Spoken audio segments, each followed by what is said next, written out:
Përshëndetje të gjithëve, jemi këtu te episodi 7 i Botrorit 2026 dhe jam këtu me Gerti Boshnjakun. Përshëndetje, Gerti Boshnjaku këtu me babën tim. Sot është data 6 korrik dhe është ditëlindja e Dorit. Dorit. Ju nuk e njihni Dorin, po për ne është një njerëz shumë i dashur dhe përshëndesim, ai është në Shtetet e Bashkuara të Amerikës dhe besoj është duke parë ndeshjen. Po. E dini çfarë ndeshje po shohim ne tash?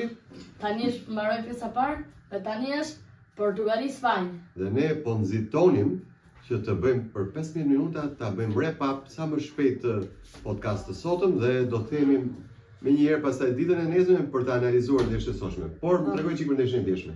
Çfarë ndeshje ishin dje? Ndeshja e djeshme.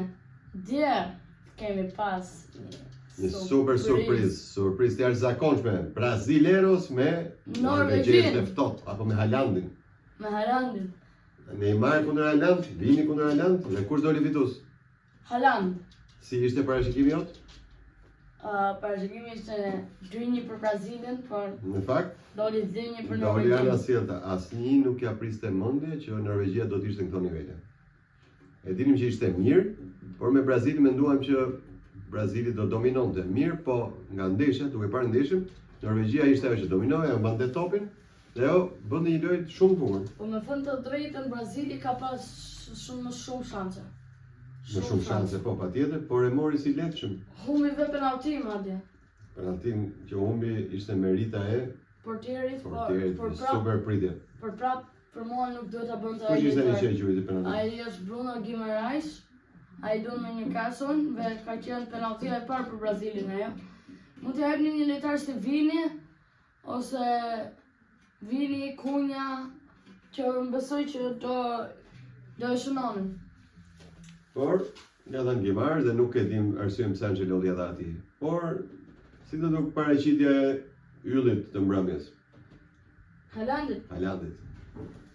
Haalandit, si statistik, ai ishte lojtari me më pak prekje në pjesën e parë, por ai një prekje i duhet dhe bën gol, edhe na e tregoi që bëri gol me kokë, edhe pastaj atë golin e dytë e ka bërë sikur ishte në lagje. Po, si futboll lagje. Si e ka rekordin e tash Haaland? Tani janë 3 lojtarë me 7 gola. Mbappé, Messi edhe Haaland. Por me kombëtarën e vet Norvegjisë? Me kombëtarën e Si vet. ka statistikat? 62 gola.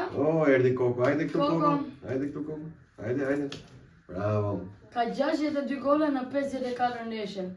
Bravo, super lojtar me këtë mesatare, ai do t'ja kaloj dhe kush ka qenë Gerd Müller ka qenë luajtur në botrore. Ai ka qenë botrore, ka qenë lojtar që bën shumë gola. Klose ka qenë ai që e thiu rekordin Messi dhe Mbappé. Po them tërësi Gerd Müller ka pas një mesatare shumë të madhe golash me Gjermaninë.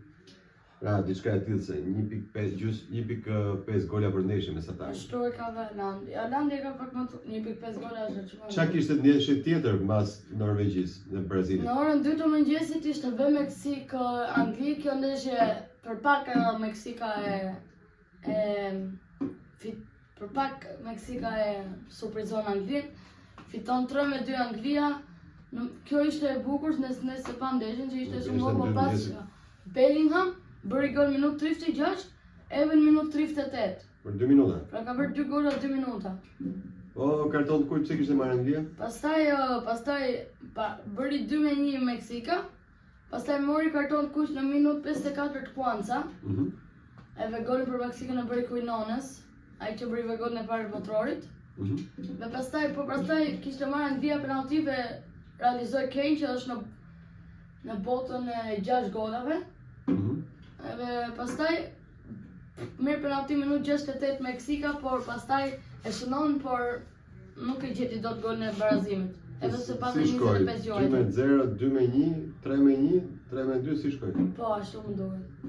Okej. Si do dali sot për llogari Spanjë? Ronaldo, la legjenda kundër Jamalit që është e ardhmja. Si mendoni ju? Si do dalin ndeshja sotshme? Jepni një opinion. Për mua besoj që Me këtë lloj loje, Spanja po bën lojë, po nuk shoh kreativitet në fushë. Pra Portugalia është më e vendosur mirë nga pjesa e mbrojtjes, pra ka mbrojtje më të mirë. Nëse Portugalia do përfitojë nga ndonjë gabim i Spanjës, Spanja nuk çan më. Për mendimin tim, kështu që mund kjo ndeshje ndahet nga një gol. Kush shkon golin e parë, fiton. Unë mendoj që do fitoj Portugalia. Mendoj që do fitohen. Si që tha Gerti që Spanja nuk ka kreativitet. Nuk ka Jamali. Po, Jamali ka pas sa momente të tij në këtë pjesë të parë, po s'ka bërë çfarë prisnim. Por Portugalia, kur patën shanset e veta, ishin shanse shumë të rrezikshme, edhe pse shanset më të mirë këto se pati Spanja me Oyarzabal. Edhe ka humbur ai, por unë mendoj që do fitoj Portugalia 1-0. Më e bukur ishte ti po më thoje që Ronaldo është në formë. Po, doja të thuaj që ka shënuar. Portugalia ka bërë 8 gola në këtë turne, 1 gol ka qenë autogol, 1 gol ka bërë Gonçalo Ramos, 1 gol Nuno Mendes, 1 gol Rafael Leao, edhe 3 gola Cristiano Ronaldo. Edhe 1 gol Joao Neves. Po, Cristiano Ronaldo është ende figura kryesore e Portugalis, se po e dëgjoja në një kështu tip interviste që i thoshin kur do ikësh, tha, nuk doni të më shihni më tha. Si janë dhe e shkeq, që të thënë. Kam shënu 3 gola, ka të tjerë që kanë bërë më shumë, po ata janë shumë mirë, po nuk është se janë dhe e shkeq, apo si mendon ti? Po, ai lojtari më i mirë Portugalisë akoma do thojë që ai është. Ti mendon që ai është në këtë kampionat për të dalë kampion? Ashtu siç doli Messi para 2 vjet, 4 vjetë. Po. Okej, ndeshja e radhës. Kush është sot? Ndeshje tjetër. Në 1 të mëngjesit kemi Amerikë me Belgjikë. Me Belgjikën. Edhe një gjë që s'po pëlqeu për Amerikën, Florian Balogun kishte marrë karton të kuq kundër Bosnjës. Edhe pastaj Donald Trump kishte marrë presidentin e FIFA-s, si jam fajmë emrin. Infantino. Edhe kishte thënë t'ja heqte kartonin e kuq, edhe Infantino ja hoqi. Edhe po me ç'të drejtë ai ky, nuk e vendos Infantino, atë e vendos Infantino. Ka vështirë të jetë një bord, ai është drejtuesi, po ai ka strukturë. Infantino nuk e vendos Infantino. Megjithatë duhet ta studojmë këtë. Po asaj ti mendon me këto gjëra që po bën Trumpi, unë besoj që do e merr ka me zor.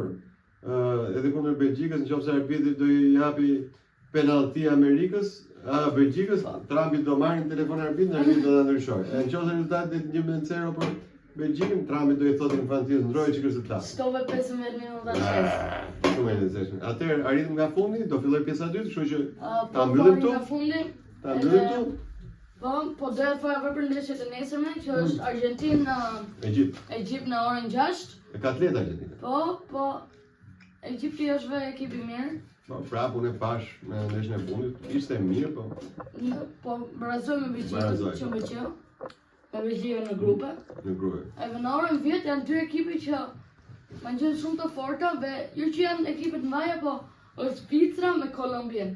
Zvicra ekip solid në Kolumbia, po më thoshte një shoku im, Klismani, tifoz i Gjermanisë, i iku Brazilit dhe tha tani do kam përshtypjen që Kolumbia tha do ketë rezultate shumë mirë. Nuk e di pse mendon kështu Klisman. Përshëndet Klisman, përshëndetje.